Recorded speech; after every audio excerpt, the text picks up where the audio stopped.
Sometimes before we receive the good news about bringing a child into this world, we have so many questions that run through our mind.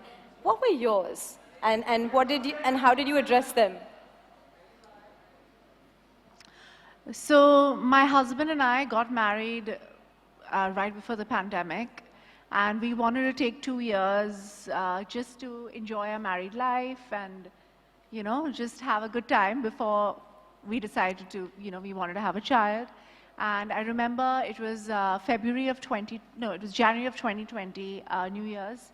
And we were like, okay, I think this is the year that we're going to try and have a child. And obviously, the pandemic happened, and we got scared, and we just decided that we could wait till the pandemic was over.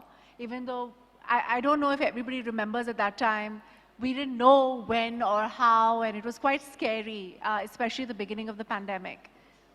So it started settling down by the end of the year, but then the second wave happened in India, which was again pretty scary. And so again, we decided to delay it a little bit. We were seeing all sorts of scary things happening to women and to older people and parents and children, etc., with comorbidities. Again, we decided to wait, and then we said, okay, I think it's enough, let's try. And that's when, but in this time, I was doing a lot of research. I was reading a lot about fertility, about what are the right things to take, how to eat, the kind of lifestyle you need to lead. And I realized that I needed to, more than anything else, I needed to lead a very stress-free lifestyle. And yes, and the supplements and sleeping on time and eating right and all of those things come in, and they play a huge part as well. So I'm very happy that Prega News is taking a more holistic and a full approach to pregnancy. Right. I love how, as women, we're so accurate about the dates in our lives. No? Yes. We just know all the dates that things happen, like you mentioned, the New Year's that we decided. Do you think ovulation tracking is important? It's very important because contrary to what we were told or we know from, like, I don't know, that you just can't get pregnant in every day of the month.